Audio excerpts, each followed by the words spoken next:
telling everybody that I government is shady. But every time I do, my family thinks I'm crazy. The hollow earth, UFOs, aliens invading. Fluoride in the water, they swear skies daily. When I talk about these things, they think I'm crazy. There's no escaping anymore the evil that we're facing. Illuminati mind control, they're sacrificing babies. The end of days, but anyways, my family thinks I'm crazy. That I'm crazy.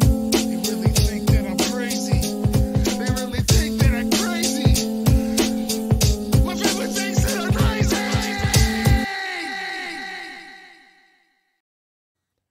All right, ladies and gentlemen, here we are back again on the My Family Thinks I'm Crazy podcast with a friend of the show, someone who's been on the show before.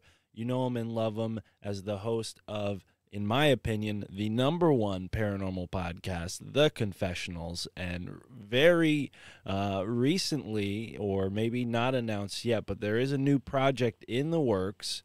We're going to be talking a little bit about his formerly released documentary, The Shape of Shadows, which covers Skinwalker Ranch and Tony's really brilliant coverage of that whole story, the phenomena, and the investigation that ensued when you guys went and visited the Uinta Basin. But Tony, welcome back to the show. It's a pleasure to have you here, brother.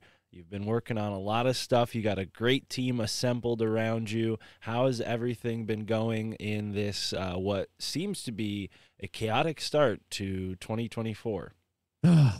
Chaotic as in the world or my personal life? Both. So, no, things are good, man. I'm glad to be here. I'm glad you brought me back on. And the #1 paranormal podcast. I like the way that sounds. I'm not going to argue with it. I'm moving away from the whole self-deprecation thing that I've sat on for so many years. People always say, you gotta stop doing that. You know, you keep talking down about yourself. And I think it was an insecurity thing for years, but I've kind of moved into a position where now I'm like, you know what? I've worked really hard to get where I'm at. And so I try to just be proud of what we built, because it's I don't know when the transition happened, but I quit driving truck with the idea that I was going to be a full-time podcaster. And that lasted like 2 months.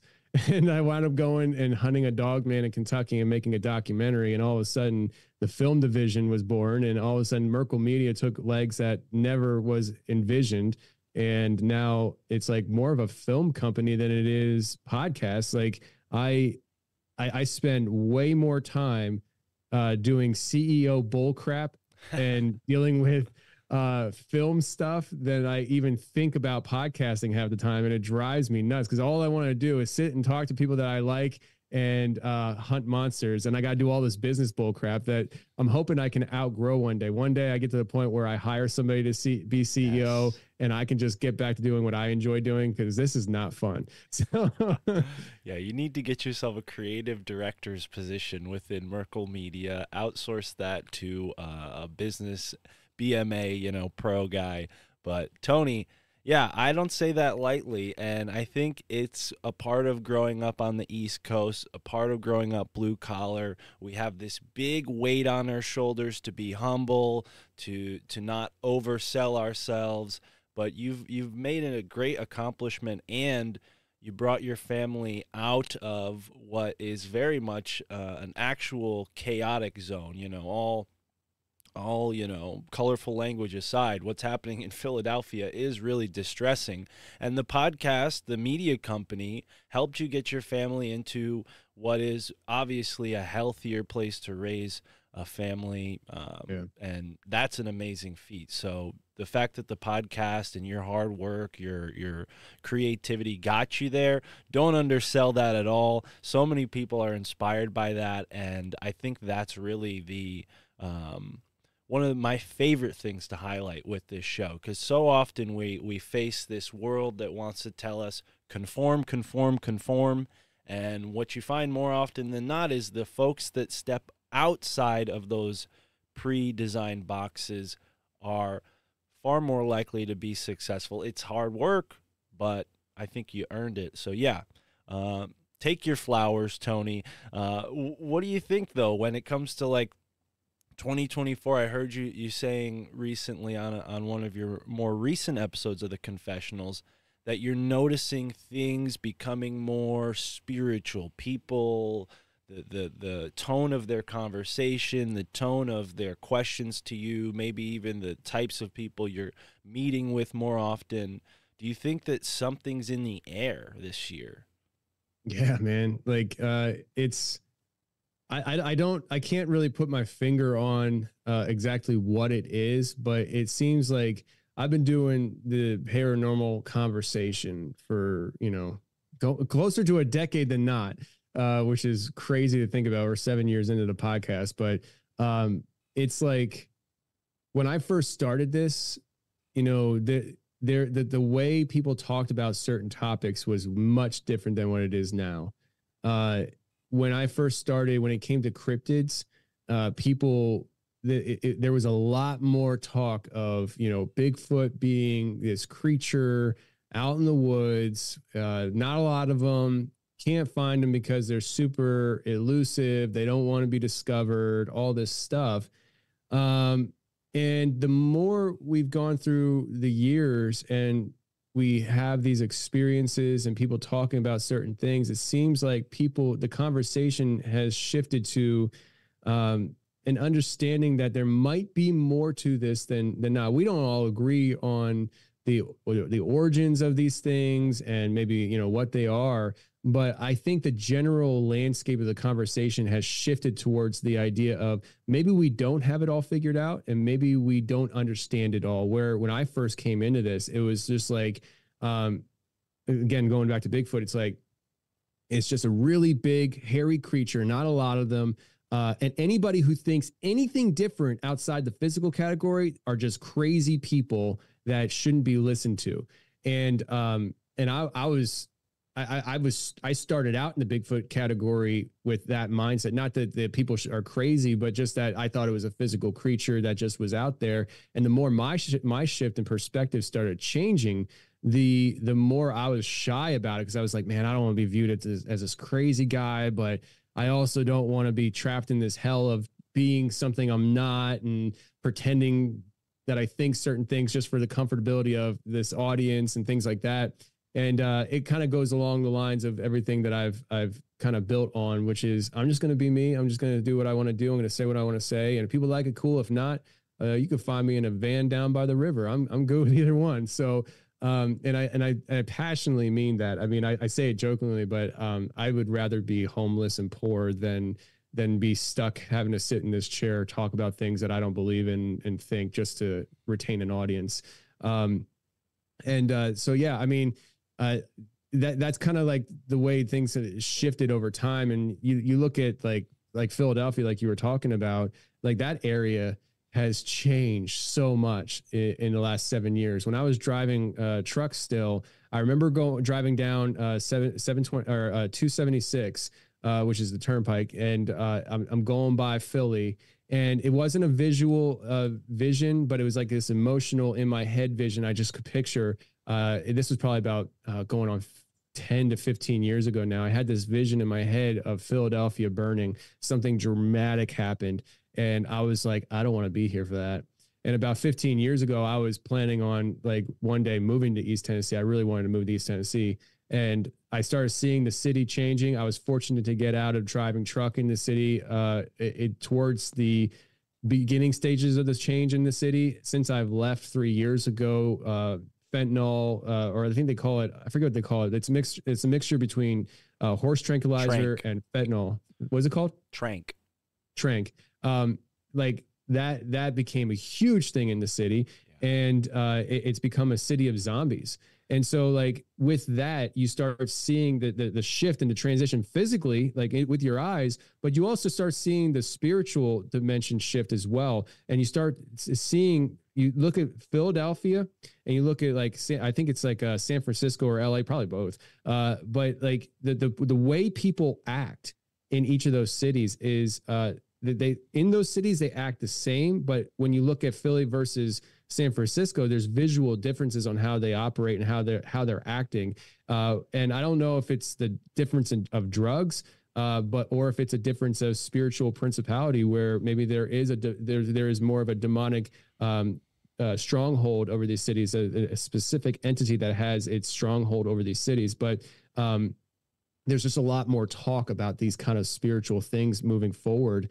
And I think maybe 2020 had something to do with it. You know, people waking up and realizing that reality as they saw it was a beautiful painting that was painted before their eyes. And when that painting was torn open and they saw what reality really was, it made people start thinking and talking about things differently.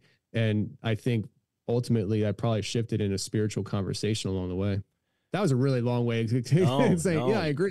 you volleyed the ball back to me perfectly, because I think one of the other points that, and I should get the exact title of the episode I was listening to so people can go and check that out. It was episode 635, Summoning the Demon. And you had two really interesting guests on. I don't remember their names, but one of the gentlemen expressed his feelings about this time that we're in. And I think you just kind of summed it up well.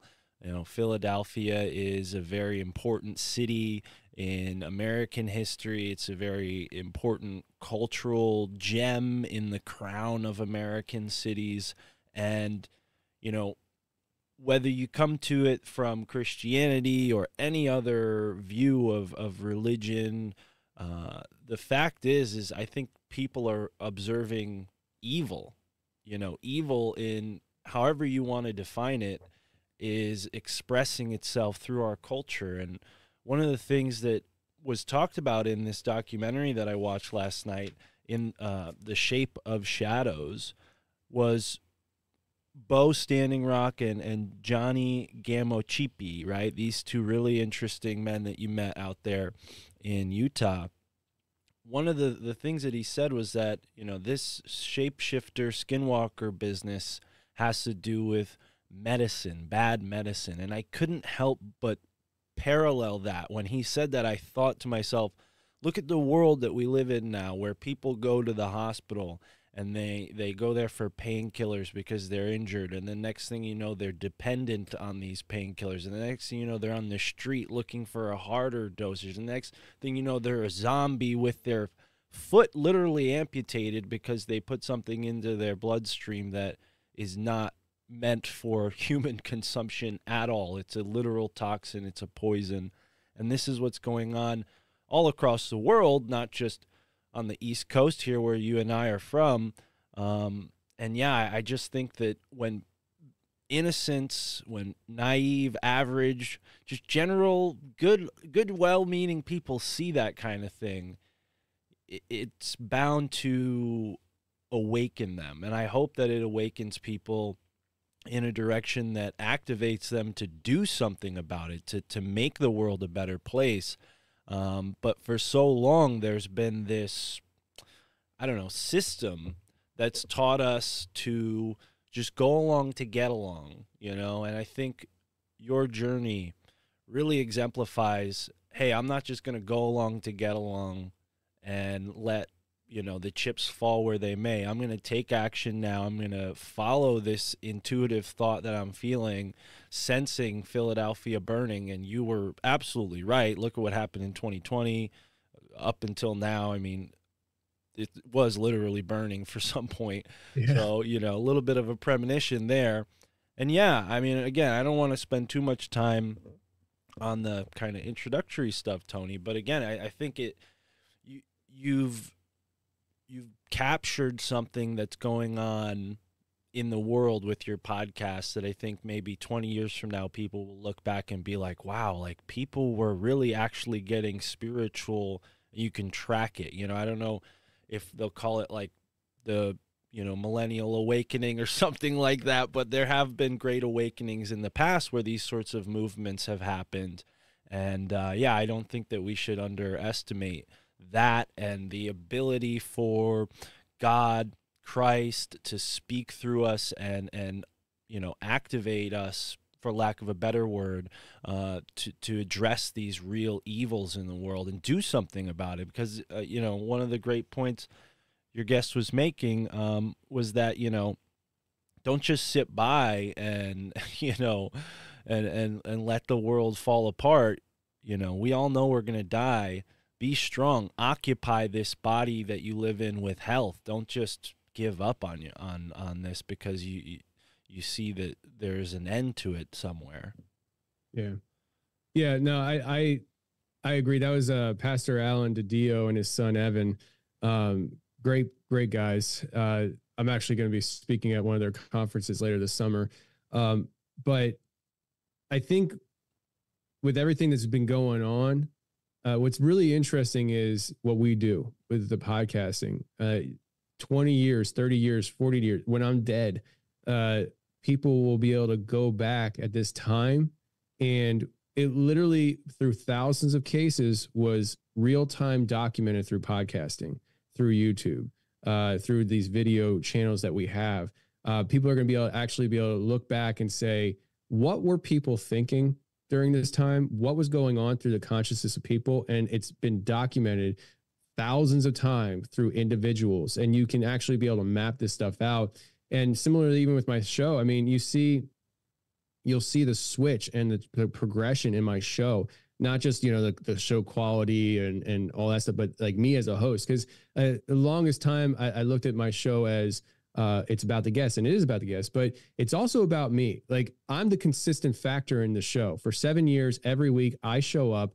You get to hear me talk to somebody, and you get to hear the documented proof of the transition and the progression of my thought process on a lot of different matters. And that's just my show. And you have this documented thing where all these thousands of podcasters are doing the same thing. And you're going to get to years when we're dead and gone. It's going to be interesting. Like they have so much data to be able to analyze to see what how does the human mind progress, because we're the first generation to have this access to information like this. We're the first generation that can broadcast on our own volition. We don't have to go to school for radio broadcasting. We don't have to have a certain degree. We can just decide, hey, I want to start a podcast, and whether it's through great microphones or your cell phone, you can do that. And so there's all this data that's being collected through how the human mind works, and we're the first generation for that. So when they decide to go study it, we're going to be the ones they study. And it's a very fascinating time that we live in, for sure, with all this stuff. This is why, indulge me here, Tony. This is why I like having you on the show. I mean, I did build this podcast as a philosophy podcast, and it's kind of grown into that more and more as I've grown as a host. But that's one of the reasons I really enjoy talking to you, is because you have such a huge base of firsthand experiencers that you've talked to on your show. It's all recorded. It's not like, oh, trust me, bro. Like, I can go and listen to your conversation with any one of these people. And yeah, I'm curious as somebody, continually to like get your, updated perspective on this stuff. 'Cause I'm sure you have to be like someone who's kind of like, maybe it's this, maybe it's this, maybe it's this. And then as new information provides, clarity, you sort of build a more and more cohesive picture. And this compartmentalized thing that used to be like, oh yeah, there's Bigfoot and there's Loch Ness monsters, and who knows, maybe they're just creepy animals that nobody's studied. Now we're starting to really put it into a larger picture, and it's become something that I think it challenges your worldview fundamentally, right? And again, I don't prescribe any one religion on this show. I was raised Catholic. I sort of walked away from that intellectually and then kind of walked back to Christianity, not Catholicism, because I see a lot of problems with Catholicism as an organization. But I have kind of come back around to a lot of the, I guess you could say, foundational ideas that were brought to me through Catholicism, right? All the pizzazz and silliness aside with the Catholic Church, the core ideas have kind of remained, despite all the sugarcoating. And I'm really starting to, again, like you and so many people that are listening to these podcasts, reform the way I see the world. And when it comes to, your documentary, The Shape of Shadows, I think you did a really good job of bringing the Native American perspective into the conversation in a serious way, and in a way that really, I think, has been undervalued. This is kind of an obvious point, but the people who have signaled like, oh no, we're not interested in this stuff, the U.S. government, the Smithsonian, I suspect, and I think the natives suspect this as well, is that they've been interested in this kind of stuff for a long time. And they knew that the Native Americans were very powerful as far as their spiritual connections to the earth, and maybe even having a connection to these older stories that the Bible is really like grounded in, this time period that where the Bible was written. The natives, they were alive during that time too, and maybe their stories reflect some of those same values and messages. So I guess to put this into the form of a question, you know, the idea Nephilim, this concept Nephilim comes up a lot within the world of Christian paranormal research.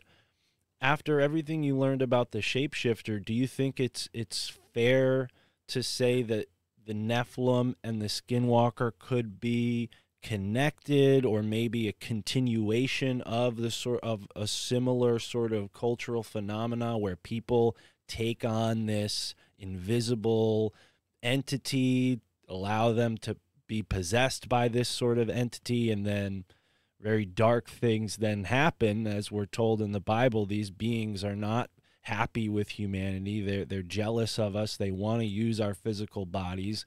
Sounds a lot like the Skinwalker. What do you think? No, I mean, yeah, I agree. So it's interesting because it all depends on how you look at things, your perspective, how you're in the moment viewing things, because I think there's tons of different avenues to go with these topics that all do have merit. But like, say you're doing a combo deal here, and you have the Skinwalker, the idea of the Skinwalker, and you want to go down the route of somebody that's doing some real dark magic, that through the dark magic rituals that they've done, they have accomplished this ability to shapeshift. Then if you want to introduce the idea of Nephilim type things, it's documented in the Book of Enoch. People talk about it ad nauseum, how because it traditionally in Christian theology, at least with what I grew up, I always thought that demons were I was like, I don't know what demons are. I'm assuming they're fallen angels, but it's actually two separate things. And in Enoch, it talks about how the dead Nephilim, their spirits became the demons. And so if you're talking about somebody, but that's not it though. That's another thing, is that there's like this hierarchy that I'm learning. And I don't know the whole hierarchy. I don't know if anybody does, but it's becoming apparent that there are different levels of entities, that not all of them have the same roles, the same powers, the same authorities. They war with each other. And but say you're a human being who is sinister, and you're doing dark magic, and you're going through ritualistic processes to become a Skinwalker. Part of that is, you know, they say is you have to kill somebody very close to you, sacrifice them. And it's not like your neighbor next door that you don't like. It's like your mom, your wife, your kid, somebody that you love. And it signifies the idea that you love the idea of becoming what you're trying to become more than anybody around you. It takes a certain type of person to be able to do that. And by doing that, maybe it opens the door for a possession taking place of a spirit, that of an entity that has greater authority and power than maybe some others would. And so is that a demonic entity that comes in, that is a Nephilim, that of Nephilim origin, that comes in to possess that person? Because anybody listening that maybe doesn't know, the idea that I'm talking about with Skinwalker is that it's a human being, and people have different definitions. This is one thing that drove me crazy with Skinwalker, the topic of Skinwalkers early on. And, you know, talking about my show, you get to hear me learn on the show through conversation with people. So I was like, what the heck is a Skinwalker? I think episode 202, I think I called it Skinwalker Ranch. I had a guy, Ryan, on, and I think I even asked him, like, what is a Skinwalker? I don't know. Like, people say different things, and he couldn't even give me a direct answer, because It's just like, who are you talking to? You know, it depends. But the idea of somebody doing this ritualistic stuff and to become the skinwalker, a skinwalker meaning transforming your body into whether it's just a physical transformation, you look different, to a transformation of you look different because you look like you're a different creature. Like you go from human to upright walking dog. People nowadays in the pop culture call it dog man. Traditionally, somebody literally transitioning their body from human to upright walking dog is literally the definition of a werewolf. But then there's also they transform their body into hawks, owls, horses.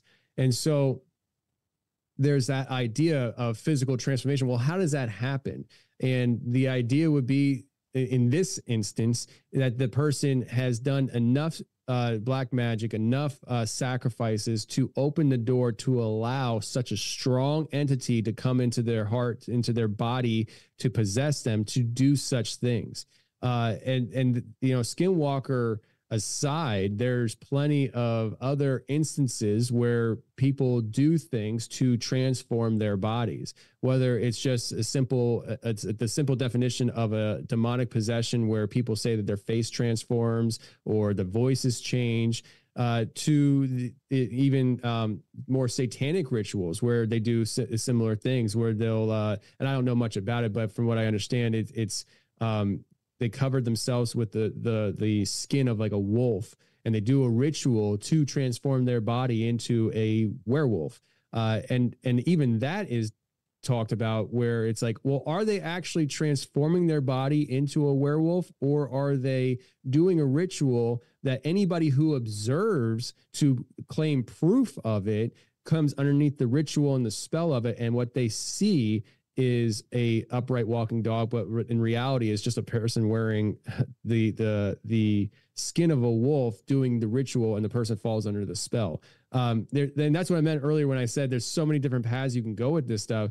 That's my comfort zone now, to understand that there is not one definition for this stuff. The most painstaking thing for me is to have to sit with somebody that says, what is Bigfoot? I'm like, that's the wrong question, because it's like, it all depends. It all depends.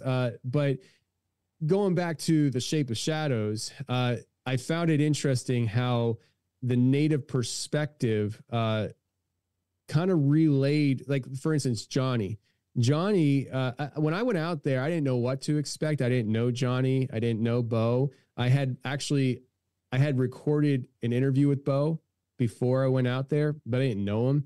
But Johnny showed us around more than anything. And I didn't know what to expect. I didn't know, what kind of perspective I was going to be getting. But Johnny holds this deep-rooted native perspective at the same time of having, I believe, a Catholic faith. I believe it was Catholicism. But there was no butting of heads with what he grew up understanding through his native tradition and his spiritual faith. And even along those lines, I mean, I think I always get this wrong. You might be the one to be able to confirm it. I think it's St. Christopher that had the dog head. But yeah, I think it was St. Christopher that is depicted in some pictures as having a dog head. And so it's just like, shoot, dude, if we're talking about skinwalkers turning into werewolves and St. Christopher has a dog head, no wonder why Johnny had no problem thinking, yeah, that makes sense. So, right. Yeah, that is St. Christopher. I just pulled it up here now, and there's just type in, folks listening at home, St. Christopher dog head, and you'll see exactly what we're talking about. And yeah, Johnny, I believe you mentioned in the doc that he mentioned that he's Lakota and moved into Utah, and that would track that he's Catholic, because I believe the Lakota were, let's say, Christianized by the French, who would have been Catholic, right? So, and that happened a lot throughout the, post-Columbian period of American history. You have all of these different admixtures of Native American ideation, cultural beliefs, spiritual beliefs with Western culture. And in a way, it's how they preserve things that would have otherwise been lost as you translate things to other languages, lose your native language.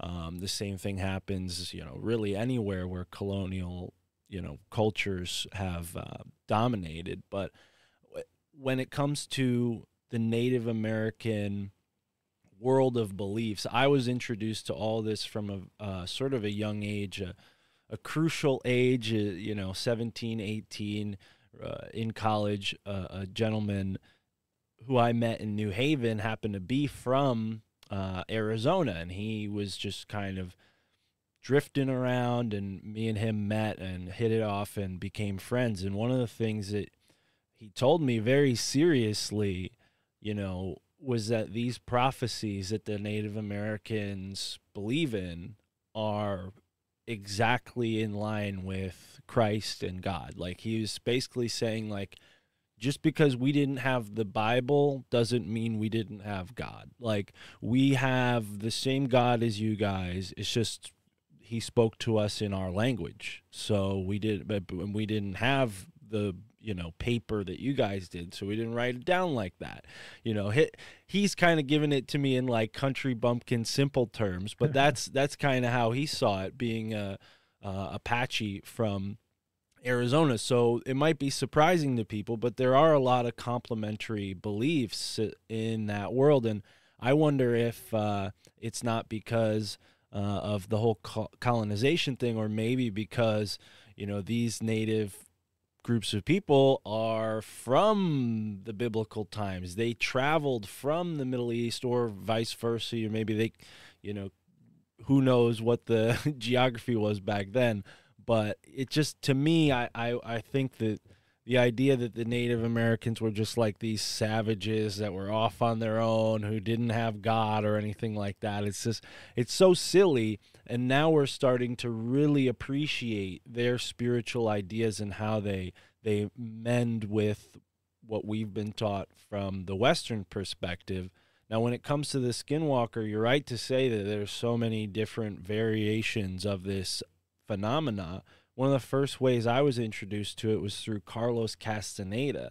And in his books, he talks about Don Juan, who's teaching him how to take his astral body and put it in the form of a bird, or put it in the form of a frog or a snake, and experience consciousness through that animal's consciousness. And when I read that, I started to wonder, are they biolocating in the sense that their body is like actually morphing into, or is it that their body stays where they are and their consciousness enters the form of an animal? And you just kind of hit it on the head there with what you were saying about the werewolf, where it's not that the person is the being itself, it's that whoever is witnessing them falls under the spell. So you see their astral body, their light body, or this projection that they're putting out, and you're instantly kind of not hypnotized, but put under that spell. I think that's a really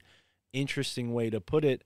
And I wonder if our culture doesn't kind of lend us to be spiritually blind, right? Like, because these beings, they're out there, people kind of experience them as poltergeists or ghosts, or as a weird feeling, but not often do people actually see these beings manifest. And maybe it takes the Uinta Basin, a place that has all this energy and this magnetism, to like give form to this light that normally is kind of outside of our visible spectrum. Yeah, and Uinta Basin is definitely one of those locations. Also, it's interesting because it seems like I have a hard time defining as to what is the qualifier for these areas, right? For instance, I didn't know it at the time, but I moved to an area that's like that. So East Tennessee, the Smoky Mountains. I mean, when I was driving down, I had never been to Tennessee before. I just saw it in pictures, and I was driving down to Tennessee to look for a house for my family. And my plan was to stop in Knoxville and then head on over to Nashville because I had a feeling I was going to settle into Nashville because it'd be good for business. It's entertainment, you know? And I didn't get that far. As soon as I saw the mountains, I was like, oh, I gotta stay here. And so I settled in at the foothills. I see the mountains every day when I pull out my driveway. It's soothing to the soul. But it is an ancient area. And I don't know if this is true, but I was told when I moved here that these are the oldest mountains in the world, which, I mean, I guess makes sense in the idea that they're not as tall as the ones out west, but that's because these have been worn down longer.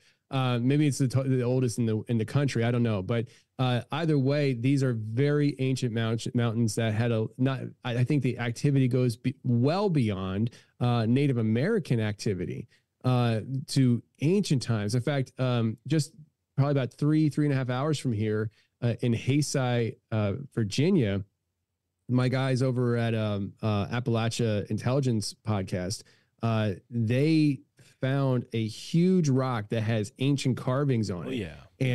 And Justin believes that it actually leads to an ancient civilization. And I've never, not one time, heard him say to me that I remember now that I'm thinking about it, that he believes it was an ancient civilization that was Native American.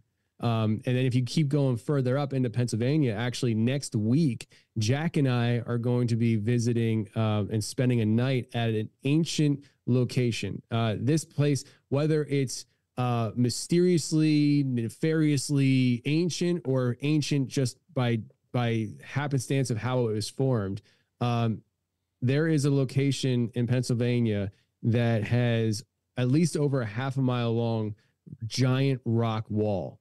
And they're like giant boulders that were stacked on top of each other that science, I believe, says that was formed naturally. Glacial erratics is what they like to call them. Yeah. What's it called? They like to call them glacial erratics because they erratically were discharged by melting glaciers. Okay. Well, whatever that's called, I've been there one time. I shot a video there because here's the thing. So I found this place because somebody that I used to, all right, story time with Tony. I used to be a parking enforcement officer in Reading, Pennsylvania in my early 20s. I was a meter maid. And every day I would stop by this one building. There's a security guard standing outside. Him and I would talk at the same time every day. And down the road, I started driving truck. He wound up running security for Best Buy. I ran into him again and we started talking about what I do now. This is probably about 7 years ago. And he's like, listen, there's some really crazy stuff in the Reading area that would be right up your alley. I'm like, what are you talking about? He's like, reptilians. I'm like, what? Reptilians? Talk to me. He's like, I don't want to talk about it right now. It makes me nervous. I'm like, what are you like?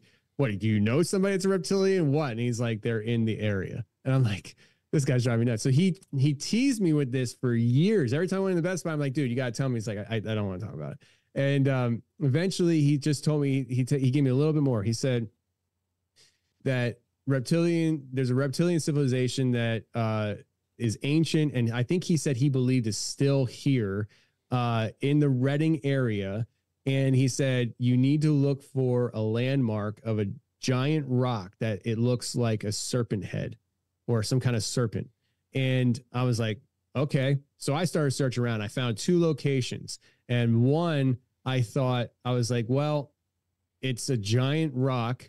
And it's in the I think it was like in the shape of a dragon or something. I think it was painted on. It's lots of graffiti, highly trafficked. I was like, I don't think that's it. Then I found a spot that has no graffiti, nobody really even knows about, and it's way out there in the mountains of Appalachia.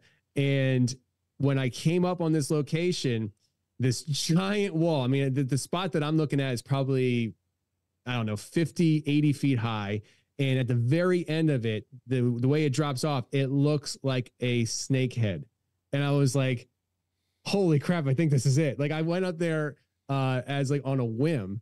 And I get up there and I spent 14 hours up there with my friend. And we were documenting and filming that day with his camera. But we didn't really have a direction as what we were filming. So the video never came out. I just came across the footage like 2 weeks ago. But where this head is, it looks like part of the wall fell over. And the way the wall falls over, it's like all these symmetrically shaped bricks that looked like they were formed on purpose. It'd say like each section was probably about 8 feet long, perfectly square, falling over, all of them. And I'm like, I don't know, like, and then you start looking at, because again, I went up there thinking, I think this is probably scientifically, they're going to say it's a natural formation. But the more I would spend time up there, I'm like, this doesn't seem like some of these giant boulders, like the snakehead, it looked like it was lifted and set there. And it like you could see space underneath each one. And, and maybe, over years it forms that way. But we spend the entire day up there, and it's now nighttime, and we're out there with headlamps on, and these choppers come in and buzz us, and we weren't far from a military base. And so I don't know if they were doing, exercises or what. Kind of freaks you out. But at one point, we're watching this light. We saw some kind of orb or something go on the valley across from us, kind of go down, hovering over the trees.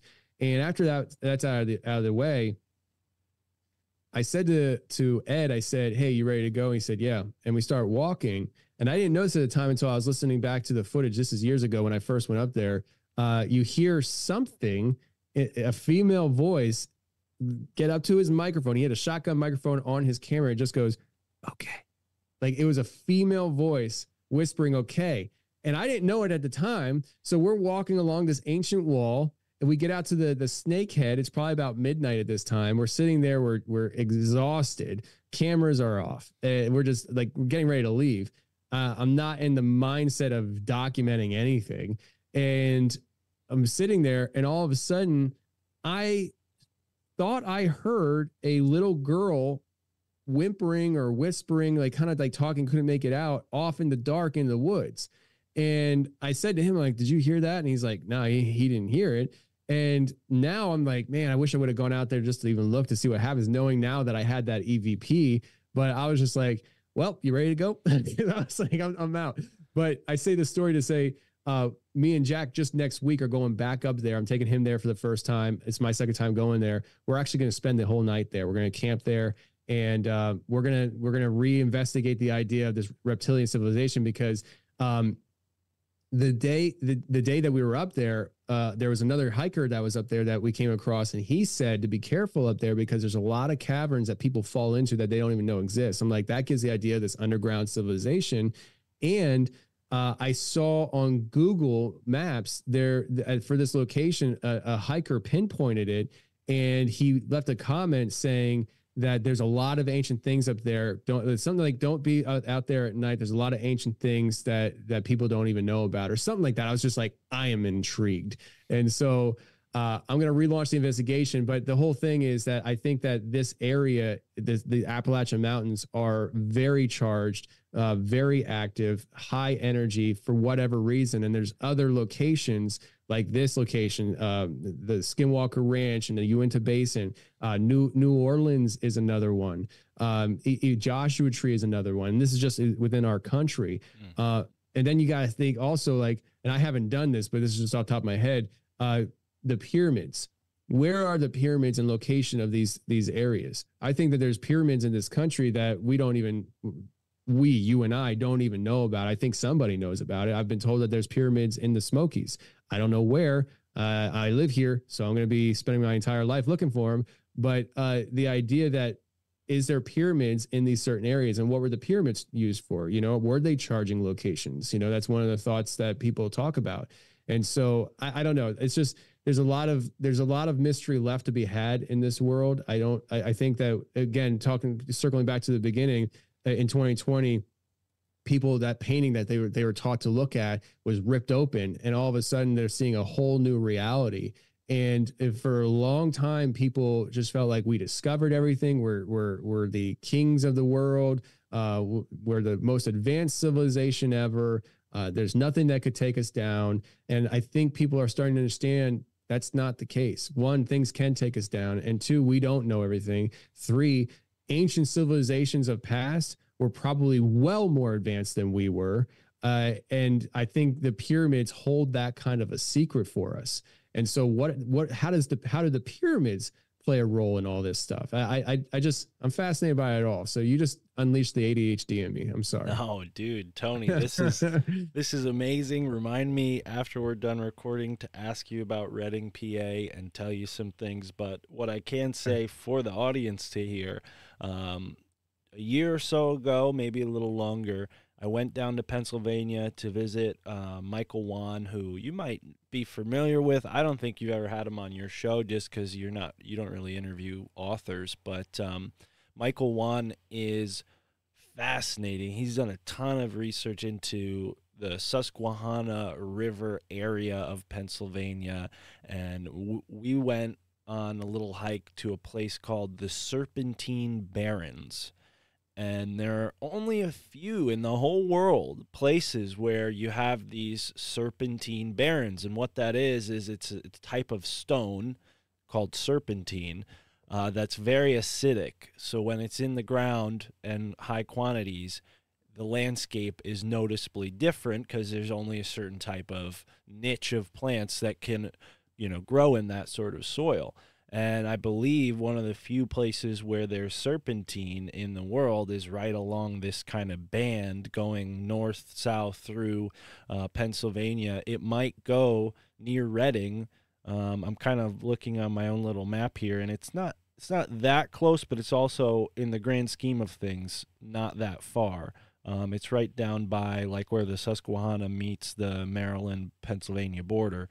But yeah, it's really fascinating to hear this idea that there's a serpent-shaped stone structure in association with underground caverns in a place where there's so much geological just wealth and abundance. Like Pennsylvania is the Keystone State. Like they call it the Keystone State because of how important the stone coming out of this area, not just Pennsylvania, but the ports that were then taking the stone out of the Northeast and then bringing it elsewhere. Like it's very pertinent to the conversation, this whole stone conversation. I don't want to retread too much ground because we did talk about this when I was a guest on your show and the whole stone structures, but there's a mountain in New York which is right down by the Pennsylvania border called Pyramid Mountain. And a friend of mine who's been on the show, Patrizio, we're planning on going down there. He's been there a couple times, and he wants to show me some of the stone structures. But I think it's all inherently connected. And, a lot of people don't realize that this whole complex in the Mississippi area, those mounds were the largest. It was the largest earthen pyramid in the entire world, or still is. It's just, we don't classically consider it the same as a pyramid, but it is the same design. And the people that lived in that mound builder civilization are unknown to our science today. Like the Native Americans themselves have stories, the tribes that we know of interacting with these mound builders and being stuck in the Mississippi region for several hundreds of years as they're trying to move east because this mound building culture was so fierce and powerful. So they were like, on the lowlands right there in between the Rocky Mountains and the Mississippi, that area, like trying to, push east to find fertile land. And these mound builders were there for several hundred years. Also in Louisiana, you have Poverty Point, where anthropologists and archaeologists say they had a city the size of modern New York City in what is now, flooded swamp, but what was then probably very fertile coastal, agriculturally rich areas of land. Man, this Pyramid Mountain, I looked it up and I was like, holy crap. Like I don't even know if this is the right thing, because this is labeling it in like North Jersey. But that's it. Okay, so the first picture I see is this giant boulder sitting on two like rocks. And I'm like, well, that doesn't look natural, right? At all. I think that might be tripod rock, possibly, but there are several stone structures like that. Wow. And, I'm glad we kind of got around to talking about this because it's reminding me of one of the aspects of the shape of shadows, where you speak with James Keenan about the magnetic flux. And this guy is really fascinating. I'd love to interview him because he seems like he's got his eyes on the prize when it comes to ley lines and what's really going on with the magnetism of the earth. But that's what these stone structures are possibly telling us, is that the stones themselves have a magnetic relationship with the earth that the humans who built them, or the giants or whoever built these, were utilizing in some way, whether it was a ritual way, maybe an agricultural way. There's all sorts of thoughts onto, what benefits these stone structures have. But, we've talked about this before. What if these massive weights being, pushed down on like smaller stones causes some sort of rift in whatever is keeping these invisible entities from manifesting in our realm? And that's why we see them in these weird places like the Uinta Basin, where there's such a huge flux of magnetism. Yeah. Yeah. I think James, he was actually on the TV show as well. And he was talking about how this line, this magnetic line going through the ranch, and they focused on the ranch in the show in this like triangle area. And he's like, it goes right through here. And it on the map that they were showing the line, the direction of that line was going towards Space Wolf Research. And so I had shot him a text when I saw that. And I said, hey, listen, I just saw you on the TV show. That line that you were talking about, does that go like through Space Wolf? And if I remember correctly, he said it goes directly in line with the container that moved in the movie. So it's right on course. And so there is something with this idea of magnetic pulsing, and that container, I still don't, we don't have answers. No. We have no answers. Folks, you got to watch the doc to know about this container. I won't say too much because you just got to go and watch it yourself. It's crazy. But I do want to know, was there anything in the container? Was it just an empty container? What's the sitch with that? Yeah, no, I think it was just an empty container that Ryan had for storage, that he was going to have set up as storage. Since we've been there, Ryan has done work on the property. He's expanded 10 acres. And I think he's looking at opening up Skinwalker Ranch more on an open general basis for people to come camp on and things like that, which I fully support. I think that he bought the area to do research. He can't be there all the time, so why not allow people who are into the topic be on the property, do their own research just through existing on the property? I mean, if people are camping on the property, if they have weird things happen, you think he's not going to know about it? They're going to tell him first. And so I think that's a great thing. But for the container, I don't know what was in it, but I think it was empty at the time. Even it being empty, the container was like 40 feet long. It's like one of the ship, for anybody listening, it's one of the shipping containers you would see. That ship that ran into the Baltimore Bridge, knocked it down. Yeah. Those containers on that ship, that's what we're talking about. Yeah. That kind of container. Very heavy metal container, 40 feet long, probably 10 feet high, at least 10 feet high.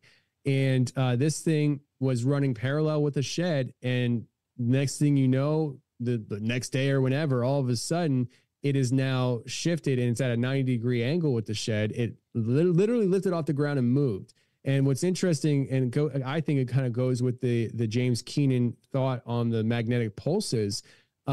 This thing didn't lift high off the ground and then move. It didn't get drug because there were no drag marks. There was only a couple drag marks, and those drag marks were on top of larger stones that were sitting underneath the container at the time, where the container literally levitated off the ground just enough to shift itself. And as it did, it scraped some stones, but not enough for those stones to actually be moved, just to scrape the top of them. And so this thing was not lifted very high. There was no evidence of heavy machinery coming in on the property. There's only one way into the property and one way out, and it's through a narrow driveway entrance that has fencing on both sides. Now, being a former truck driver that drove tractor trailers, getting into that property with a tractor trailer to offload heavy machinery to be able to do this would be a nightmare. And right next to the entrance of that driveway is the landkeeper's house. And the landkeeper, his job is to be there. That's what his job is. His job is to exist on the property, to be the property keeper. And so he would have heard a tractor trailer trying to back in heavy machinery. That listen, because I'm not turning into that property. If as a truck driver, if I see where I have to go, I'm not going to make a turn in there because I'm going to take out the fence. So I'm going to pull past the entrance and I'm going to back in my tandems into that entranceway. And I'm not going to do it in one shot. I'm going to be doing back and forth, wiggling myself in. And the whole time he's going to hear the diesel motor running. He's going to hear the air brakes popping on and off. He's going to hear it all. He's going to actually hear the guy pull the air brakes out because he's going to have to get out, look at the back end to see where his back end is so he's not hitting anything. It's a big process. And so the fact that he had no idea, he never heard anything, nothing, does to me lend to the theory of James Keenan, where there could have been a magnetic pulse that just enough, just kind of popped it, just pop, and pushed it up just enough to kind of shift it and land it. But it did. And it also was uncontrolled in the sense that there was damage on the shed. The corner of the container did clip the edge of the shed and damage the roof on the shed. So it wasn't like, even Ryan was like, let me just turn this and, a prank, Well, and, if we're talking about magnetism, something like a large, metal vessel, like a huge hollow metal container, that's like the perfect thing for a huge force of magnetic motion to move. Like, if anything, that's what's going to move on the property, not a cactus or a car or something else. This giant container seems to be, as you pointed out, magleved somehow. I floated. But when you watch the doc, you'll see it's only like stones that you would trip over that seem to be scraped. So the container was clearly not dragged. It was lifted. And yeah, I mean, I'll add to that too, real quick. And I always forget this because it wasn't my experience, but my producer, Joseph Granda, this documentary was the first time we worked with him. He's now, he works with Merkel Media. Like, he's one of the employees here. And he's very integral in the process of everything that we do. I know Joseph. I know, I trust him, right? Joseph, after we did this documentary, he had to have knee surgery. He had to have, I think it was double knee replacement surgery. No, it wasn't double. It was just one knee, but he had knee replacement surgery. He was down for a while. When he got out to Skinwalker Ranch, Space Wolf Research, to this area, and me never meeting him, I was a little suspicious at first, because when I got there, he's saying how, when he got there a day ahead of time, he was wearing a knee brace because he has to wear a knee brace all the time until he has a surgery. And now he doesn't feel any pain. And the whole week he goes without wearing a knee brace. I never in my life saw Joseph wearing a knee brace. And I was like, really, dude? Like, are you just saying that? You're creating a narrative, you're trying to inject yourself into the story. Like, I didn't know. Like, it's not that I didn't trust him, but I was just like, I don't know the guy. Yeah. I just started working with him. This is the first project we're working on. It wasn't until after we shot the film and we all went home that he actually had a knee surgery. I was like, holy crap. And he also said that once he got back home, it was like a week or two later, he had to start wearing the knee brace again. It was when he arrived at the property that the pain was gone. And I don't know what to make of that. Is there a spiritual component to that? Or is it maybe more along the lines of scientific, where there is some kind of magnetic anomaly going on that his knee had a reaction to that helped numb the pain that he should have been feeling because his knees were shot? I don't know. But I always forget to talk about that. No, that's relative. I mean, so much of what we talk about on the show, as far as it pertains to the invisible world of forces around us, seems to be making us less and less healthy. We don't often consider the regenerative qualities of certain places. And yeah, maybe that's why, these places are so special and considered sacred, right? When you guys were talking to James Keenan, he mentioned a place called Dry Fort Canyon, which you guys went and visited.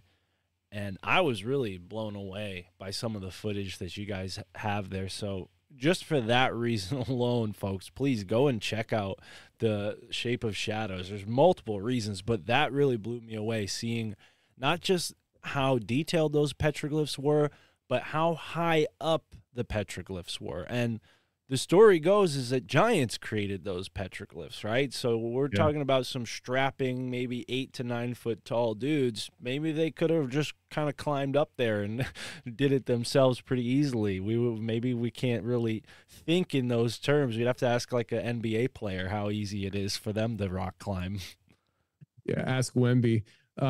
I listen, that area is so majestic. It's beautiful. It's peaceful. It's soothing. Like when you walk in there, it's indescribable.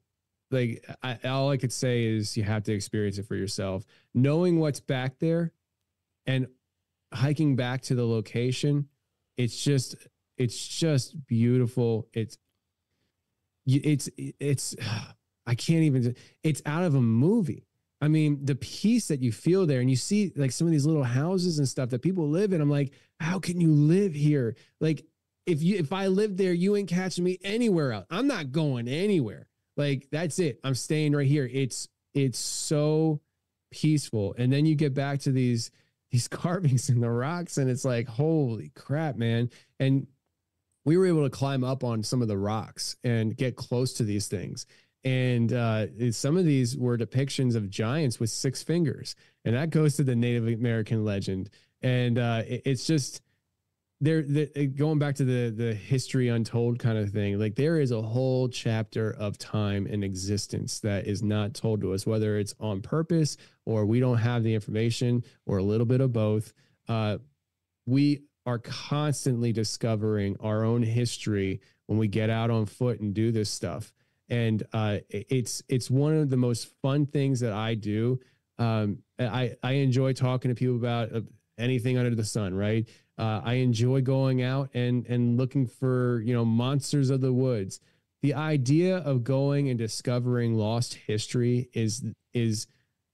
it brings in a whole new side of me that isn't there with all the other stuff. The idea of the quote unquote treasure hunting, for generic terms, like this stuff is treasures. I'm still looking at the Pyramid Mountain, like that boulder, that's a treasure, man. These are histories and treasures that are out there to be discovered and to be understood.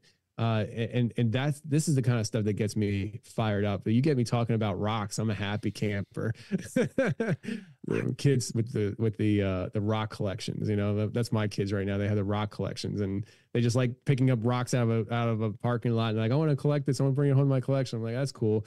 Wait until I take you on some of these hikes and show you some real rocks. It's gonna be fun. Oh, how lucky are they, man? I wish I had a parent to indulge me in those nerdy interests. Cause yeah, I mean, my parents did a great job of, as best as they could.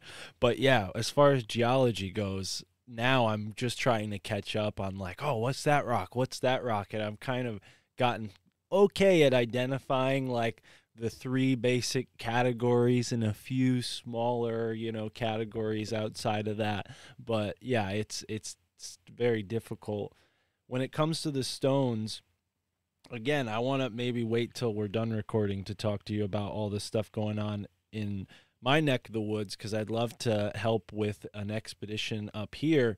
But when it comes to, this landscape, this stone landscape, it seems inherently connected to this mythological, religious way of seeing the world. There are these sacred places, and, now that we live in this modern time, it's easy to forget that and how important this was to not just Native American cultures, but all cultures. So when the Europeans came here, they did have an eye for these special places, and that's how Washington, D.C., Philadelphia, New York City, Boston, that's how these cities were founded. They planned them out thinking, okay, let's make sure it's in a spot like this with these qualities, these features, so on and so forth.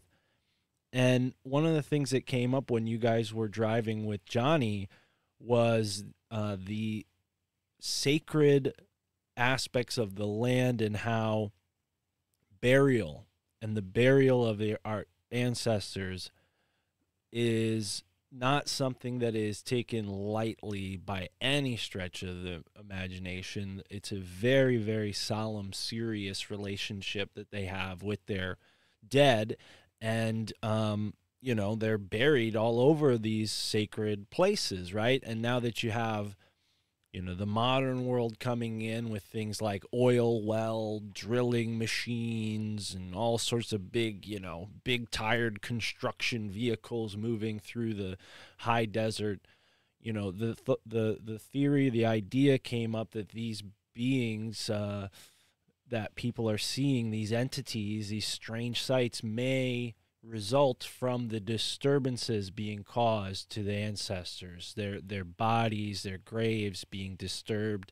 You know, maybe these entities are some sort of manifestation of these ancestors. What are your thoughts on that? Do you think that, you know, there's maybe a reason why we take so much care to bury our dead and all the rituals surrounding it? You know, nowadays people are just like, yeah, cremate them, throw them in a plot, you know, cheap as I can get because it's so expensive. Yeah. Just get grandpa out of here for the smallest dollar possible. You know, not, like this is kind of, again, like the evil of the world we're living in, right? Where you have like medicine is not healing anyone. It's turning people into these drug addicts. And then you have like, you know, the dead not being respected. It seems like these things are all inherently connected, and you have to go to like the most remote place to see the effects of it, because that's just how the ripple effect happens, I guess. I don't know. So, I mean, what you're describing, it's like the culture we live in, the society we live in, the world we live in, it's like life is disposable. We see that at every corner. It's just like, it's life. Disposable. It's gone. You know, you're talking about grandpa, like grandpa died and he left me with this mound of bills that I have to pay for this burial and all this stuff. And it's just like, by the time you put grandpa on the ground, you're pissed at him because he's like, gosh, he just cost me thousands of dollars, old man, you know, and what did I get for it? This stupid house or whatever that's falling apart. You lived in since 1920. It's worth nothing. It's just, it's a bunch of drama. But yeah, you know, with these disturbances of the ground out there, the experiences people are having and equating it to that disturbance, I do find interesting that they view it that way. And the way they view it, it's almost as if like these entities or these things that people are seeing. I mean, I don't know, like one could say, all right, maybe it's the entity, the dead bodies of the people themselves that are, their spirits are coming back and they're ticked, they're being disturbed. Maybe it's skinwalkers of past coming back. Maybe it's a combo deal. Maybe it's the guardians of the dead, you know, like maybe it's literally you're disturbing these grounds and, you know, you in these times don't understand the significance of the dead, but there's repercussions for doing what you're doing. I mean, even look at like cemeteries and graveyards. I mean, like you hear about grave diggers and things like that. Not often, but would you or I or anybody, most people at least, we can't control who's listening, so I don't want to take anybody out of the equation. Maybe there is some kind of sicko out there that wants to do this, but like, would either any of us want to go to a graveyard and dig up a dead body? Like that sounds like you'd get bad juju. Like it sounds like a bad idea. Like something's going to follow you home.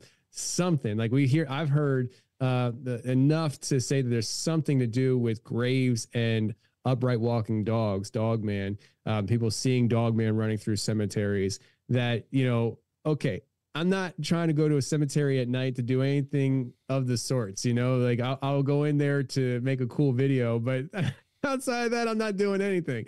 And so if we're going out to these locations where these ancient burials are, that just because you don't know where it's specifically located doesn't mean it's not a burial site. And you're going out there and you're digging at the ground, you're pumping oil through, you're disturbing that burial site. I mean, you really might be drumming up some magnificent activity.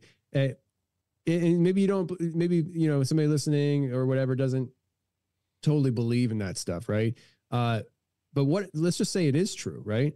And imagine if you go to a graveyard or a cemetery and you just dig it up and you just destroy it. And the theory that I just presented is true. Imagine what kind of activity you could drum up by doing such things.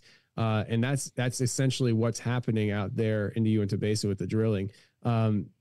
Johnny, I think Johnny had said either on the film or maybe off camera about how he has spent time with the elders talking to them about what is going on here. But it's kind of a shame to say, I guess, the nothing happens on the reservation without their permission. So there has been a green light from within house to allow the drilling. I don't think everybody agrees with it, but the fact is, it's not just, you know, like the natives on the reservation, they say the white man. It's not like the white man came in and said, I'm just going to start drilling here and tough luck. Like, it is their reservation. You have to have permission to do it. And so there is probably some kind of monetary benefit to it. But doesn't negate the fact that you're digging up old burial sites and what kind of activity you're drumming up there. Well, and to be fair, you know, they didn't choose to be put on the reservation. Their lifestyle was very different before the U.S. government came into play. And yeah, now they're probably so desperate living in a place where there's no fertile soil and they can't live that lifestyle of hunter-gatherer, follow the buffalo or follow the deer. You know, they can't do that anymore. So, yeah, they got to sell out to the oil industry. I mean, it's definitely... Yeah, there's many reasons to say, you know, there's not just one person to blame. It's much more complicated than that. But yeah, man, I can't help but sympathize with the people of all the Native American tribes, maybe to a fault. They're not all perfect, and they're not all the same either. That's the other big misnomer with people, is like, oh, they're all the same. No. And what's interesting is, you know, you go a little bit further north, and it's not the skinwalker they talk about, it's the Wendigo. And the Wendigo has a very similar lore to the skinwalker, especially that part about the dark shamanism and how you have to do something very evil to someone close to you in order to achieve this level of, you know, depraved power, right? Is this disgusting force that takes over people's humanity. It's called the Wendigo in these places in the north. And, you know, anthropologists, scientists go in, they try to make sense of these things, and they think, well, you know, hunger leads to cannibalism in these very cold, barren places, right? And it doesn't seem like that really explains it all the way. You know, it almost seems like there's a force out there that, yeah, preys upon humans who are either flirting with the dark side already, or maybe, you know, from some trauma or bad circumstances in their life, they've been left open to those sorts of influences.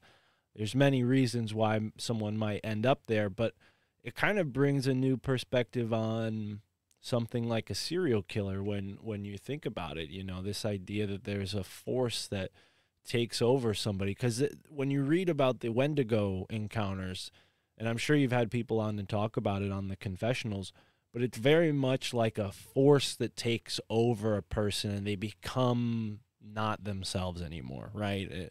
Maybe a werewolf is like a more temporary version of that, because it seems like you have some control, like you're only a werewolf at midnight, you know, or whatever, or when the moon's full. But with the Wendigo, it's like you're gone forever. Once the Wendigo gets you, you're gone.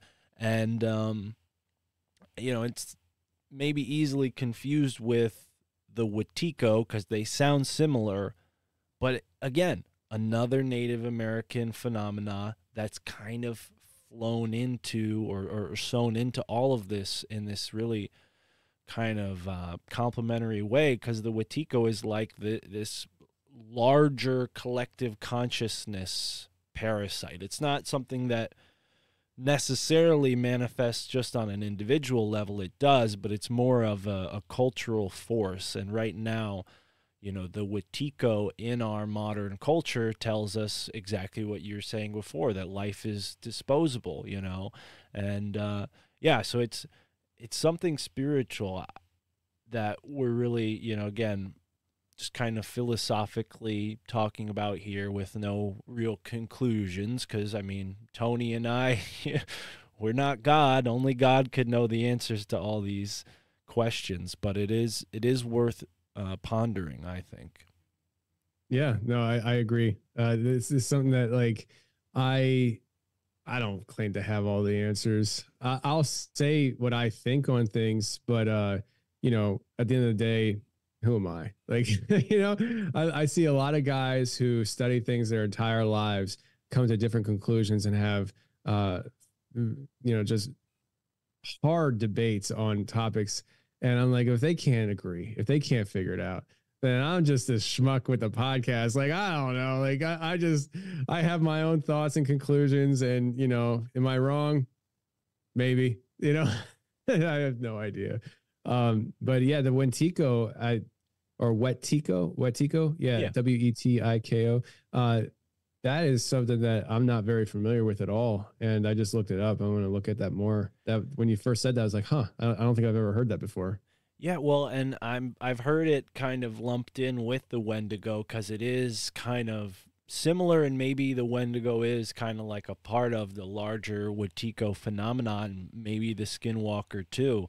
But I guess I bring it up just to say, like, this isn't just a native thing. Like, and it's so interesting now from the perspective you have, because, like you were saying before, at first you didn't really even know what a Skinwalker was. And same for me. Like, only recently I kind of made the connection that, werewolf, Skinwalker, these are all like the same thing. And in Africa, you have groups of people that take hyena skins, and hyenas are not dogs. They're like more like a raccoon or something biologically. So, it's not just dogs. This phenomena takes, like coyote is a dog, but still, like the hyena.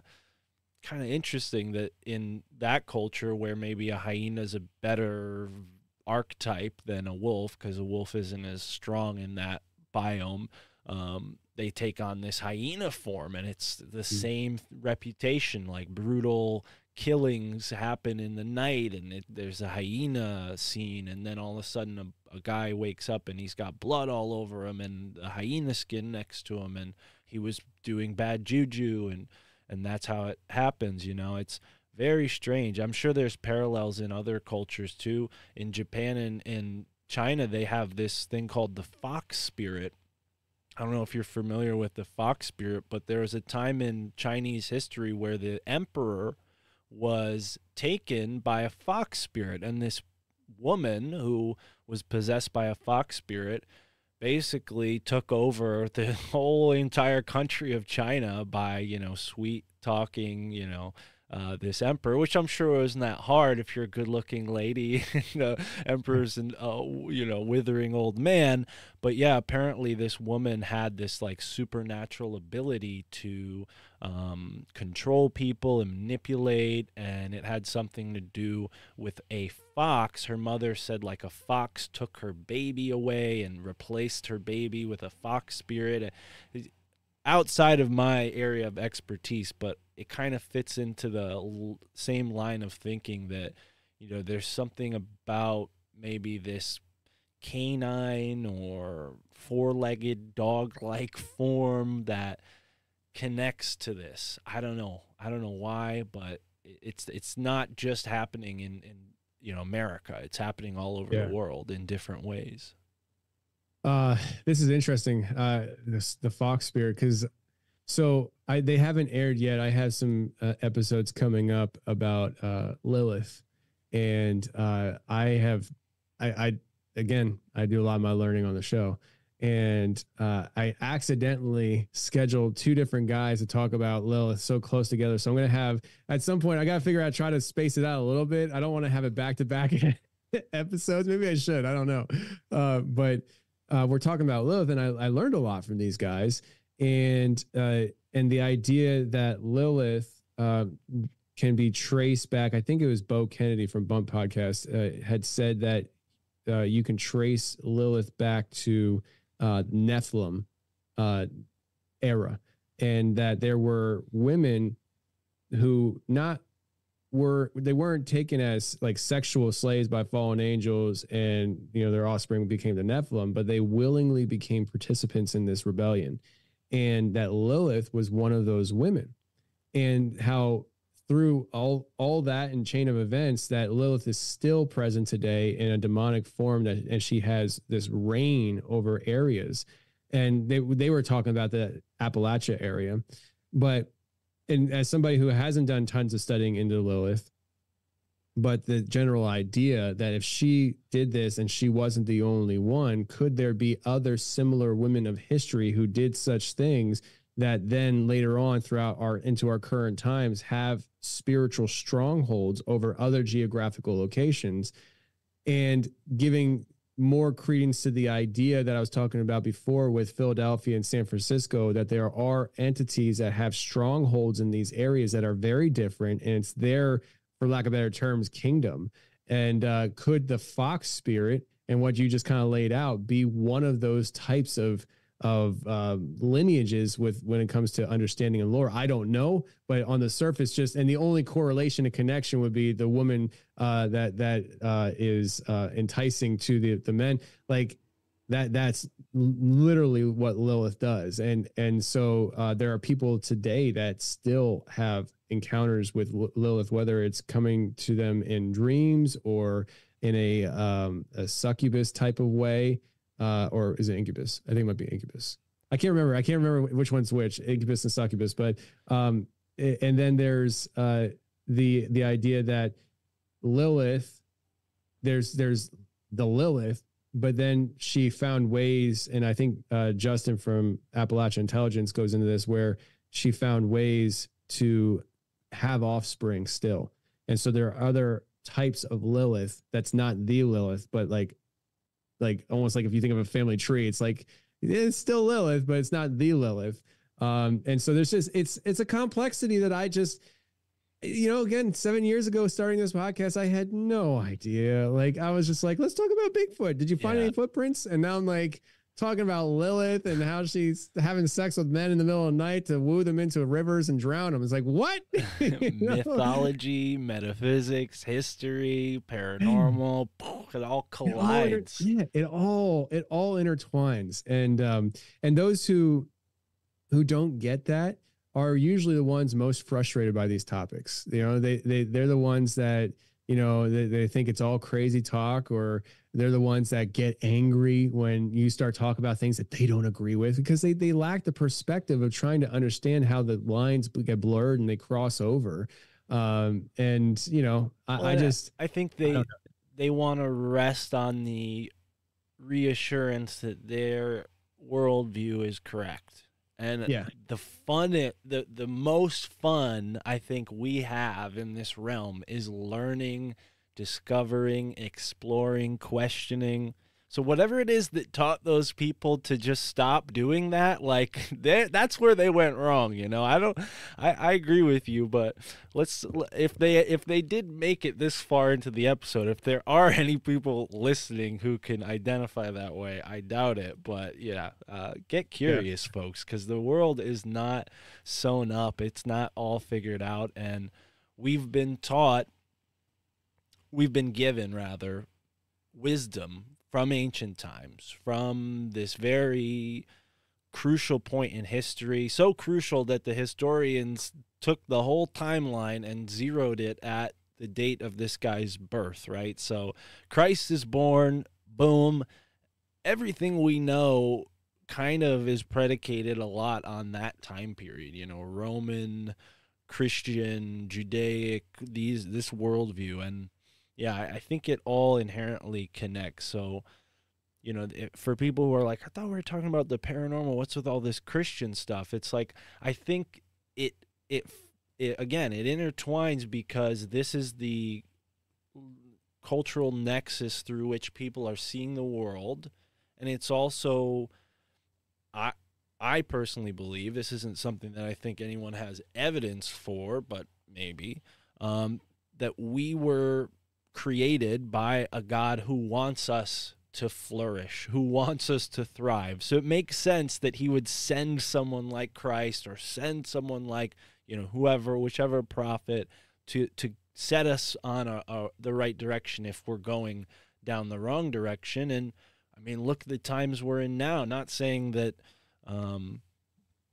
Christ is in the form of podcasting or anything, but I think like that might be the real message that the Bible is trying to tell us, is like, hey, you guys are going to grow up and you're not going to need Jesus to come and tell you how to do it, because he already told you once. So stand up on your own and live in his image and live through his eyes. And I think, not to get onto a whole religious rant here, but I think when you walk into the wilderness and you experience these strange sightings, these weird anomalous things, these are not happening to people who are not open or not awakened to this heart kind of centered way of seeing the world. These are the challenges that the Bible is like warning us. You'll be confronted with these challenges, like, but it's meant to prove your faith. Like, I didn't understand any of that when I was younger, and I would hear this stuff in like catechism, CCD class or whatever they called it. I didn't really get any of that, but now that I'm starting to see the real experiences people have with evil, with the unknown, it kind of feels like that's what this is all amounting to, is like we were given a kind of rubric, a guide, and maybe the conspiracy is that this guide has kind of been filtered or obscured or, written in a different way. But do you get what I'm saying? Like, because traditional religion doesn't kind of touch on this outright. It does in the scripture. It talks about it in the books and whatnot, but the average pastor or preacher isn't telling people about this kind of stuff. That's not Christianity's fault. You kind of see what I'm saying? Like, it's more of like the modern kind of cult of this knowingness, this, oh yeah, we know everything about the world, this kind of like self-assurance. That's not what the Bible preaches, right? You kind of get where I'm going with that? Yeah. No, I mean, you're preaching to the choir. I think we live in a very natural world, and again, what you're describing is that painting being torn open in front of you, and you're starting to see things different. And a lot of people are. We live in a supernatural world. The culture doesn't leave room for that. And so when the supernatural happens around you, either you're crazy or people are going to tell you you're crazy. But the reality is, I believe we are spiritual beings in a supernatural world. And for a long time, I was told, body, spirit, soul, three things, they're separate. And I always had a hard time understanding that. And I'm not saying that's not the case. Obviously, like, I have a body, and I think that there's something going on inside me. I don't understand the difference between spirit and soul all the time, but I kind of generically say we are spiritual beings. And I think we're more spiritual than we are physical. And it's hard to understand that because we live in this physical existence, which I do believe is a consequence of what Genesis talks about with the fall of man. And as somebody who does look at everything in this vein, I'm starting to feel like maybe an example of that could be, again, I'm okay being wrong, is this idea that like Adam walked with God in the garden, right? There was this ability to exist alongside of the creator. I'm refraining from saying physically, because I think that there was a shift here. When this whole thing happened, I think there was this shift into a physical realm that we can't even fathom, the spiritual realm. We're still these spiritual beings, but we're we're now shifted into this physical existence. And I think that was part of the punishment that was talked about. You know, women were going to feel child pain, men were going to have to toil the earth. And then there's like things like, the thing that always comes to my mind is Moses, when God appears before him, he had to literally turn his face. Like there's there's a lot of examples of this where people, they can't be in the presence of God or else it would kill them. And it's like, if that's the case, then how did Adam do it? How did that happen? And the only thing I could think is that we literally existed differently before what the Bible talks about as the fall of man. And I think that like that existence was probably a lot more in tune with the spiritual existence than what we are now. We're still the same creation, but we live on a different side of that creation than we once were meant to live on. And the whole story, I think, of the Bible is the human race and the story of striving to get closer to, of clawing back to existing alongside of their creator. And so I think that we are spiritual beings living in a supernatural world, and people like me talking about these things and giving credence to it and looking at it, I think we're doing a good thing. I think we're exposing that reality. And that's the whole mission of what we do with the company. The guys that I have working alongside of me, like we're all very, very singular minded with our focus. And it's to show the world that we do live in a supernatural existence. And, you know, we're learning as we go, we're feeling it out as we go. We don't do everything right. With these documentaries, with our spiritual convictions, we refrain from doing certain things. You're not going to catch us out there with a Ouija board. You're not going to catch us out there trying to summon a demon. But there are times that we've been out there, and you know, hindsight being 2020, I'm like, wish we didn't do that. I feel like we sidestepped on there, and I think that we're gonna not do that next time. You know, and so, you know, there's going to be a documentary coming out in 2025, probably in the first quarter of 2025, that I feel like that about at times throughout the documentary. I feel like there's just certain situations that popped up that we could have handled better. But when you're in the moment, it's not that easy, especially when you're already invested emotionally into these topics, to in the moment be able to say, let's put the brakes on that one. It didn't lead to anything. Well, it definitely led to some significant things that night, but I think the most significant thing that happened was actually weeks later. We felt like we left some meat on the table, per se, with what we did and how we accomplished that filming. And we just felt like we needed to get it back out there one more time. And when we went back out there, it was like destiny had arrived. And, you know, I'm not even like, we had some interaction in the woods that left me speechless and scared, now, to be honest with you. And this is coming out in 2025, this documentary you're referring to? Yeah, we're coming out with a new documentary next month in May, but the one I'm talking to is coming out in 2025.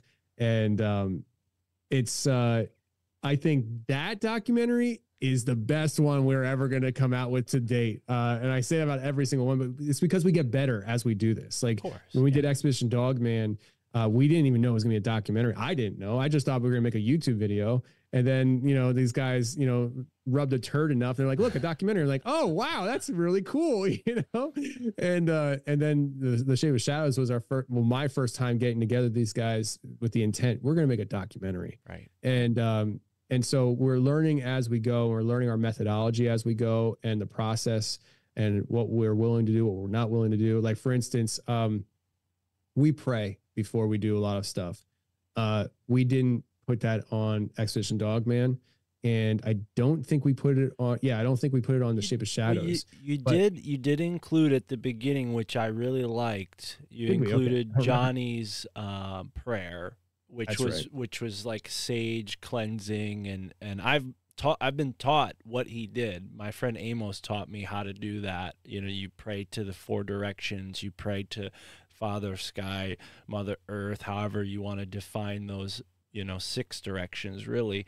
And then, your ancestors, you give thanks. I mean, there's multiple steps, different ways to do it depending on the tribe. But I saw what he was doing. And I was like, oh, okay, I know what that is. So I loved that was there because it kind of reassured me. I watched it really late last night, so it's already a little spooky in the apartment. And I'm like, all right, let's see, what are we strapping into here? And I see Johnny doing the, sage cleansing. And I'm like, okay, I think this is going to go in a good direction. And it did, man. I was really impressed. As someone who's seen a lot of paranormal content, it's top notch. So folks, please go and check out the link. But I don't want to spoil too much more because you already told us a bunch of cool stuff. So people go and watch it. But the 2025 doc, don't give too much away. But tell us a little bit about what's coming out this next month in May, because this episode will be out probably like 2 weeks before the release date. You said you're going to announce the release date soon. So after this episode comes out, you'll already have announced the release date. But what should people know about this new doc? What's it called? Yeah, so it's going to be called Sasquatch and the Missing Man. Wow. And it was a title that we had the hardest time coming up with. And now that we have it, like, why was it that hard to come up with the title? But it's just one of those things where we put ourselves in these environments to not know what's going to happen. We let it happen around us. And we were throwing a curveball during this one. It's going to come out May 5th. It's a Sunday, and it's a world premiere. It'll be, I guess what you call VIP only kind of thing, where you can purchase tickets to the live event. It'll be a virtual live event on May 5th. And it's about me and the team going to Washington State, and we were going to look for the Bigfoot at a very notorious location. My buddy Wes Skirmer from Sasquatch Chronicles, he had an encounter, I think in 2012, about 12 years ago, something like that, where his father had passed away recently. Him and his brother, just to blow off steam, go for a ride one night, and they find themselves up in the mountains. I can't remember which mountain it was out there, but one of these volcanic mountain areas. But it's an area called Sunset Falls, and it's a beautiful area. They go up there late at night, early morning, I'd say.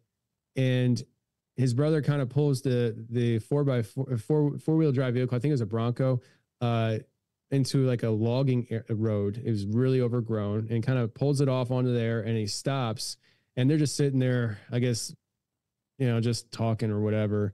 And they start hearing something coming in on them from all directions. And it starts kind of with just sounds of something walking to hearing deep guttural growls to the point that it feels like it's shaking the inside of you, which I experienced out there. And it's not on the documentary, unfortunately, because it wasn't caught on film. Joel and I both had an experience where, again, learning processes. We only had one camera operator on this trip, and it was to our detriment because you're not able to catch everything from all angles. And so our camera guy had already got on the RV to film us getting on the RV. And Joel and I were the last ones to hop on. And as we were getting ready to hop on, there was this deep guttural growl that we both heard and felt it. And it felt like something was right behind us. We turned around, there's nothing there. We looked around the RV, we didn't see anything. But Wes had that experience. They backed the car, the Bronco out onto like the more quote unquote main road. It's still overgrown. It's still a gravel road. It's not like a cemented road. You're out in the middle of nowhere. There's no phone service, nothing.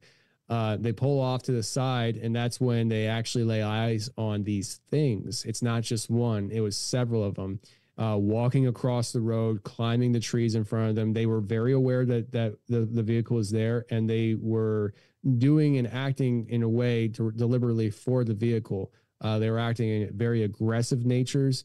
At times they felt like they weren't going to get out of there alive. The only way to get out of there was to go through where these things were, toying with them at right in front. I'm not talking about like 50 yards away. I'm talking about like feet in front of the vehicle. These giants were walking around and acting aggressive towards the vehicle. So we go up there to go to ground zero where this happened and do investigations. We get up there the first day we go up there, and we actually spent time with another woman who, so one of the things with Wes's story, which is really interesting, timely wise, is me talking to you. Wes said he wasn't into Bigfoot when this all happened to him. It wasn't on his radar. He said, he described what he saw, and he said that the one dropped down to all four in a blink of an eye. It didn't like crawl down on all four. It dropped down just like gravity, faster than gravity can pull you down, just drops down on all four. He said it was on its fingertips and its toes. It wasn't on its palms. It was holding itself up and would walk across the road like that. And people, when he started talking about it, they're like, Bigfoot doesn't do that, blah, blah, blah, blah, blah. They were pissed. They were like, you're a liar. He's like, this is what I always saw. And so he's had to live with that for years until, again, the progression of the scene, how we talk about these things. More and more people come out and talk about this. Well, we had a lady on the documentary. It wasn't exact, but it was a proof of Bigfoot in that area doing other bizarre things where she talks about on Mount Hood. Her and her boyfriend had come across a creature. They thought at first it was a person looking for mushrooms. So that's what they were there to go do. And this thing stood up facing her, and then it dropped down on all four, but backwards. So its torso, the front facing torso, was now facing the air, and it's on its arms and legs, and keeping its face towards her on all four, walks backwards up the mountain. And so like it's very weird, unnatural, supernatural looking motion. So she's in the documentary too. Also, just a few days ago, I had a picture sent to me of the first time I've ever seen this. There's a guy in Ohio who has on Game Trail Cam, and he's been documenting this for years, Bigfoot activity on his property. He has on Game Trail Cam what he says is a juvenile Sasquatch on all four. We call it the spider crawl because it gets down real low like a spider. And that's what Wes calls it. And on Game Trail footage, it's a picture, not a video. There's this giant spider looking thing in the field, like in a grass area. And he said that this thing actually crawled up onto his deck. And so like I don't think he's fazed by it. I think he's used to this thing. But this is the first time I ever saw a photograph of something similar. And I'm hoping I can get him on to record with me before the release of the documentary as, promotional type thing. But we go up there for that, right? And when we get up there that day, we notice that we park the RV as far as we can get. We can't drive the RV any further, so we park it. And where we park it, there's like this Sprinter van parked off in the trees. And it was just kind of like there by itself. It had snow covered on it. It looked like it had been there for a little while. So one of the guys walk over and they kind of explore this area. And it turns out it's somebody's camp. And it looks like it was fresh. Like fresh as in not there that long and also untouched. The guy, we know it was a guy now. He left his containers of weed laying out. He left his bong laying out, like a lot of weed.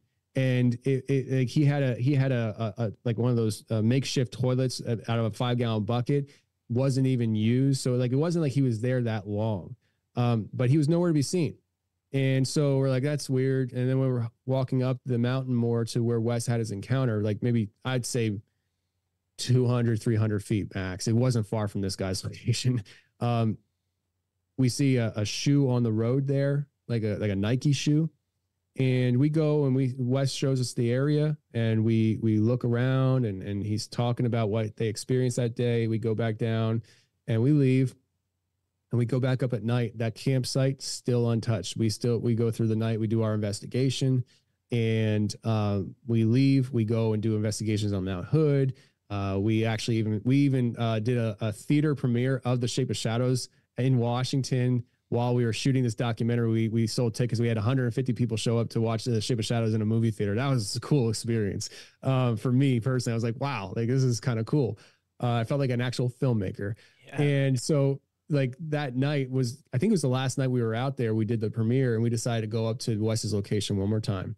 And we were talking about like, what if this campsite is still there? Like, what do we do?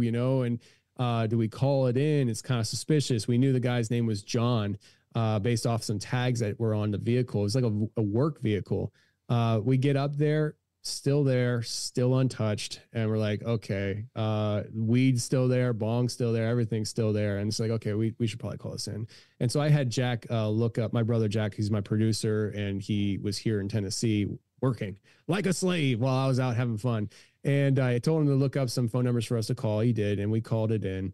And we leave the trip, and we had some that last night up there, by the way, we had something came in on the RV, bro. Like, it was pretty bonkers. We had whistling outside the RV. We had something literally knocking on the RV wall that we actually caught on it's caught on video. We had the camera running, but it was so clear. It wasn't like a tapping. It sounded like it was inside the RV. And I thought Joseph had knocked something over, and he looked at me and said, "What was that?" I was like, "I thought that was you." And he's like, "No, that wasn't me. I thought it was you." Wasn't me. And so we look back, and sure enough, you hear it, knock, knock, knock. It was 4 knocks on the wall.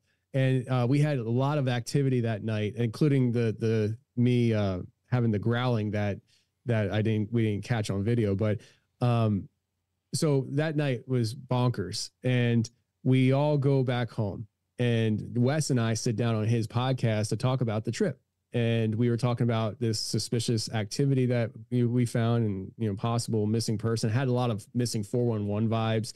And we're talking about it. It turns out the guy we were talking about, his family, somebody in his family listened to the podcast. Somebody that knew him listened to the podcast and told somebody else. Long story short, this guy's ex-fiance contacts us, and I get on the phone with her, and she's like, "I want to know where this vehicle's at, that we've been looking for him, all this stuff." And so we tell her, and she winds up getting in possession of the vehicle, and there's no answers. And about 3 or 4 months ago, I text her asking for any updates to see, because we're in production of the documentary, and just see if there's any updates. And she had said that they had the police had organized a search, and they swept the entire area. And I don't know what that entails, but it means that there's some kind of official investigation. They went out there looking for this guy, John. And they didn't find John, but they found 4 other dead bodies out there. And I don't know how long they were there. I don't know if they were there while we were there. I don't know what kind of shape they were in, but there were 4 dead bodies in the area that they looked for John, where his camp was, that we were at. But John wasn't one of them. And then just last week, we're wrapping up production, and actually production was wrapped. We get new information that you'll have to find out when you watch the documentary. Oh my gosh. I love it. Oh, people hate when I do that, but no, I'll tell you. I'm just kidding. Well, we are in the supporters only section of the show at this point. So yeah, I'm a blabbermouth. I got like literally 10 minutes before I have to go pick up my son. So I'll just tell you real quick. Yeah. The police posted on their Facebook that a biker in that area just like a week ago or whatever, or we found it like a week or 2 ago. So I don't know how long ago it was. Recent. They found a human skull in this area, and they reported it. And it took a day or 2 for the police to get out there because of weather conditions, because this is a very remote area. They get out there, they find the human skull and other body parts in the area. And they said that they suspect that it's this guy, John. I don't agree with that at all. I think the police know what's going on in the area. And I think that they're using this John Doe as a way to solve the John Guffey, what would I call it? Like a missing person case. Right. And so because here's the thing, if it's in that area, they theoretically would have found it when they were searching, and they didn't find John, but they found 4 other dead bodies. And why is it that this is John that is in that area? Either he offed himself or if slipped and fell. Why is he in pieces? Like why is he in pieces? And so if it is John, that's a big question to be had. Why is John in pieces? There's human remains found apart from the skull that we know was found, because the person that reported it said he found a human skull. So like, if you want to go the non-paranormal route, I wonder if this area is a dumping area for people that, maybe there's a gang or the mob or something. They kill people, they dump bodies there. And maybe John saw something that he shouldn't have saw, and they took care of John. There's a possibility with that. There's also a possibility that, knowing what happened there 12 years ago with Wes, that John, because one thing that Wes said was that he believed if he wasn't in a vehicle that they wouldn't be here today, that he believes just the fact they were in a vehicle kept these things from actually following through on what they were threatening physically to do. What if John was in his camp and he was setting up camp and these things came in and he took off running? They got between him and the vehicle, so he goes a different direction and they got him. I mean, it's not like it's gonna be that hard to get somebody. These things are huge. They move incredibly fast. And we did find that Nike shoe on the road. Was that John's? I don't know. So there's a lot of questions to be had, but that's what the documentary is about, and people can watch it and watch the journey unfold for the live premiere on May 5th. And then a few weeks later, probably 2, 3, 4 weeks later, maybe a month later, something like that, we'll release it officially on merkelfilms.com is where we put our documentaries. And later this summer, we're coming out with our own movie. Like, it's not a documentary, it's an actual movie, acting involved, all that stuff. It's going to be called The Sasquatchologist. And basically it's about a biologist who is a retired professor tracking the offspring of Patty, who is that famous Bigfoot from the Patterson-Gimlin film in California in 1967. And he tracks the offspring to Colorado Rockies. And it's about this biologist trying to find these things. And he comes across interesting characters along the way. It's a funny movie. It's a narrative movie. It will leave you crying at certain points. It's an emotional movie. It's in the first 5 minutes. It grabs you. I'm very blessed to have that as the first movie of Merkel Media. But we're just trying new things over here and seeing what happens. I love it, man. Yeah, wow. There's so much. I know you don't have that much more time, but I'm excited to see this new film, Sasquatch and the Missing Man. One question, though, maybe I missed this. You didn't ever meet John. You just came across his campsite, right? But it was a coincidence that he ended up being a listener of the show, or someone he knew listened to the show, right? Somebody that knew John listened to the show, heard us talking about John, right, and then contacted his ex-fiancée, who then contacted us. But you never met him? No, I've never met John. Right. No. You just came across his campsite. Wow, that's incredible. Well, I'm excited to learn more and see how this all unfolds. I think you did such a great job with the Shape of Shadows that I'm excited for Sasquatch and the Missing Man, and of course the Squatchologist. Is that it? Sasquatchologist? Yeah. The Sasquatchologist. The Sasquatchologist. Okay, yeah. Cool. I'll make sure I still can't remember how to spell it. Well, yeah, that's not an uncommon issue. But when it comes to all of this stuff, Merkel.media is the place to go. The Confessionals podcast for all the updates. And you said May 5th is the premiere. So they could go and check that out at Merkel.media as well, right? Yep. Cinco de Mayo, man. Figured do it on a holiday. Awesome. You know? Well, Tony, this has been great. I really appreciate any time you have the time to join us here on the My Family Thinks I'm Crazy podcast. You are somebody who is validating so many people who would have been called crazy. And for that, I champion you, and I don't think we even need to ask whether or not your family thinks you're crazy, because they seem like they're all on board. You got your brother working there. You got your dad on a podcast. Your kids are rock hunting. You're the man, Tony. I love it. And, yeah, any final thoughts as we wrap up? Man, I just appreciate you bringing me on. I always enjoy talking with you.